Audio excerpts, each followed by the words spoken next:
I'm here with the Indiana State Department of Health. Correct. What is your name and what is your capacity within the state? I'm Linda Hecox. My title is Infant Mortality Education Liaison, and I work for the division of the Department of Health called Maternal and Child Health. What does that department do? Maternal and Child Health was established by Social Security, believe it or not, back in the 1930s, so that every state offered the kinds of education and outreach to pregnant women, to new moms, and to newborns, so that they would get the requisite level of health care. MCH has a variety of programs. Our division has about 35 people in it. And in my capacity as the Infant Mortality Liaison, I go out to groups like this. I go talk to students, to doctors, to hospitals, to the public, and try to tell them about Indiana's infant mortality situation. So, has this situation worsened over the years? It has. In Indiana, the rate has fluctuated ever since we've been looking at it. It goes up, it goes down. Why? Well, it depends on how you look at the data. We have a variety of health. Let me go back. The reason we look at infant mortality, when we have huge health problems in other areas, but that we concentrate so much effort on infant mortality, is because researchers use it as the number one indicator of the health of the general population. And the reason why is babies die of what their mothers do, what their fathers do, what the environment is doing around them. And so those risk factors affect all of us and make us all unhealthy. So Indiana's rate has gone up and down depending on perinatal risk to the mother, depending on prenatal care availability, access to care, depending on smoking trends, depending on drug use trends. SIDS, safe sleep, has been a problem in Indiana. We have a higher rate than other states. So for all those reasons, we have an infant mortality problem.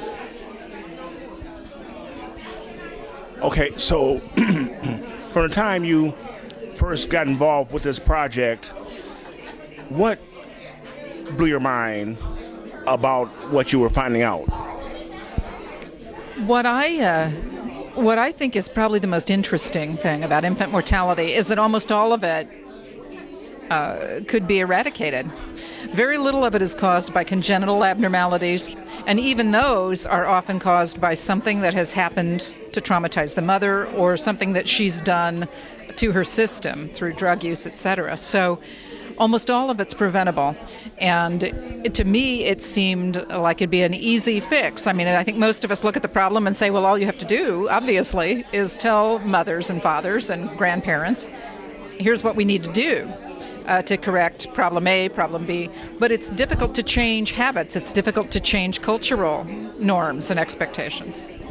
I have personally seen pregnant women take a long drag on a cigarette, but then blow the smoke out of the side of their mouth to get it away from them. Like that might make a difference. Don't women really know, really across the board, about how much damage you're doing to their bodies?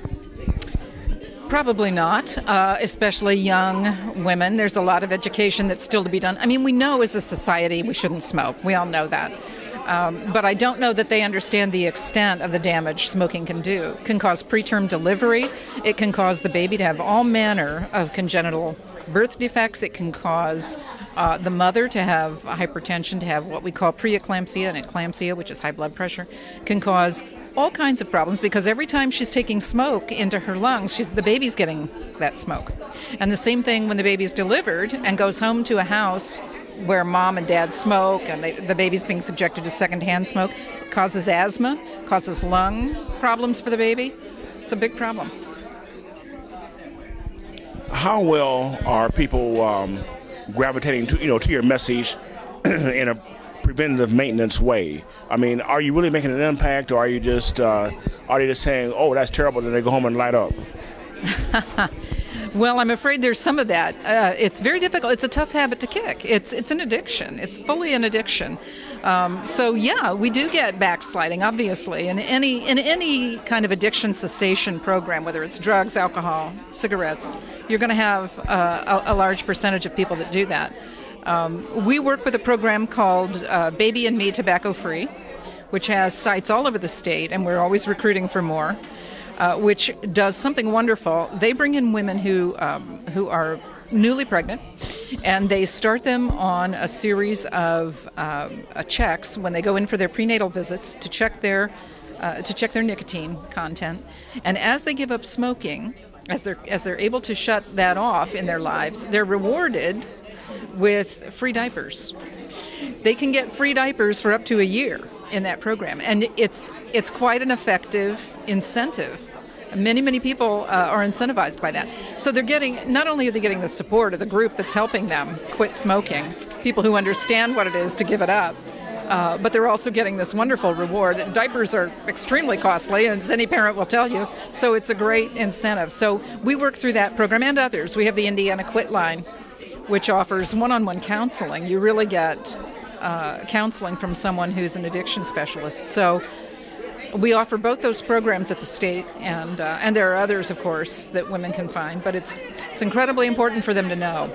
That's why we need to get the message out to younger and younger people, so they understand the dangers they run when they perform these risky behaviors. Thank you very much. You are welcome. Anytime.